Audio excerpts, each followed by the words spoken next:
Hi everyone, I'm Lisa And I'm Jessica from the Balanced Real Estate team in Prescott, Arizona. Today we're going to tell you how to avoid getting blindsided when buying land. And remember, if you like our videos, don't forget to subscribe so you're notified every time we post a new one. Let's get started.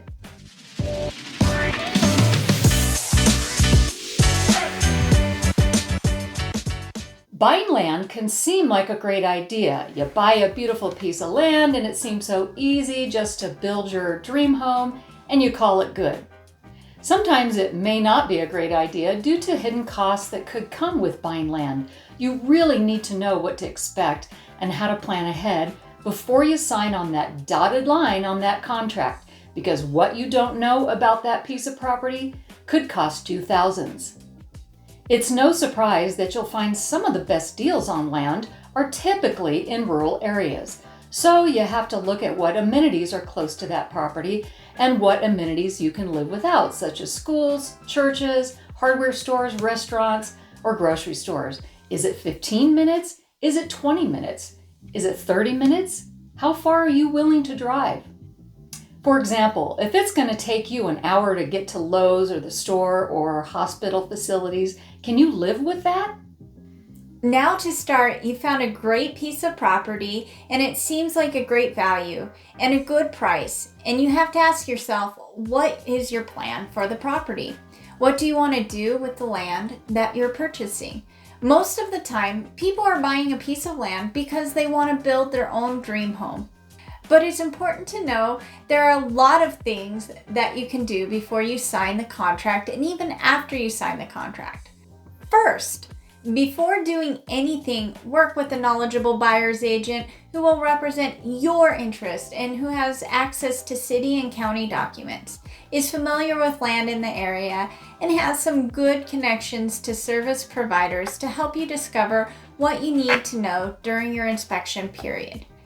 During your inspection period, which in Arizona is 30 days as a default, you can do any kind of inspection you want.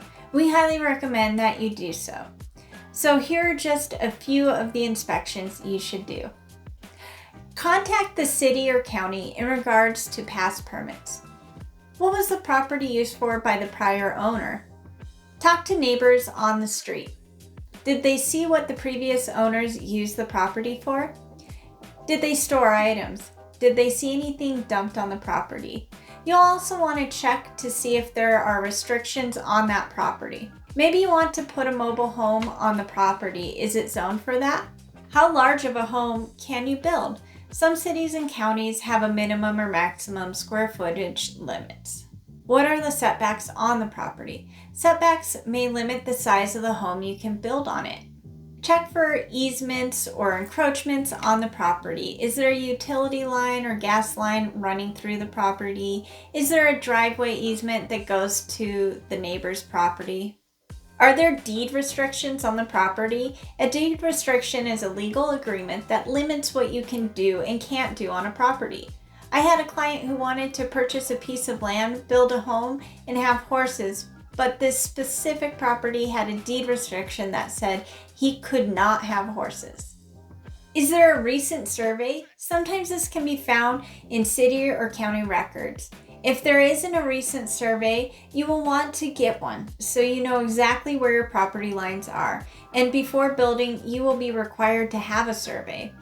Is there water running through the property? Is it a flood zone?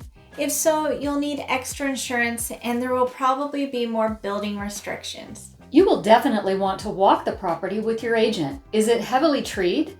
Will you have to remove trees before you build? Are vehicles stored on the property? You'll need to ask the seller to remove these before you close escrow on the property. Can you see anything on the dirt? For example, was oil dumped there? Did someone store used motor oil or other hazardous liquids from their auto shop business because they were too cheap to pay to dump it correctly?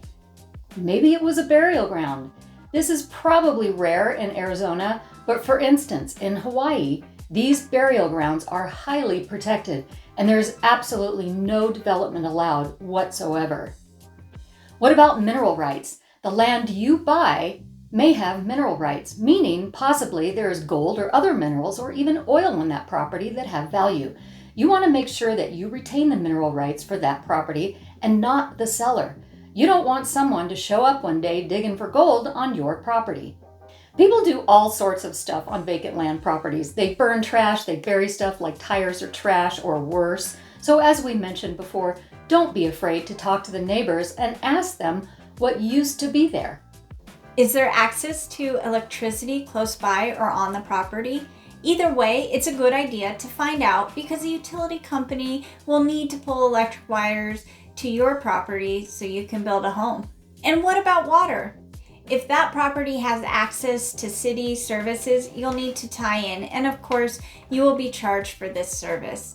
If the property does not have access to city services, how much will it cost to drill a well?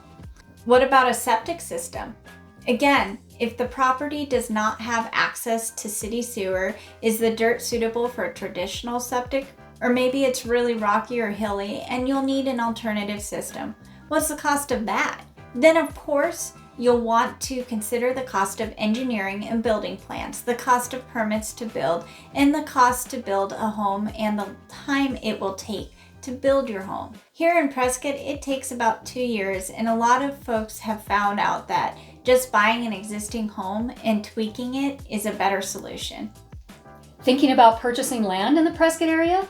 Please feel free to reach out. We can help you with all of the details. Whether you're thinking about moving to the Prescott area or planning a trip to visit to see if it's right for you, we can help you get to know the place we call home.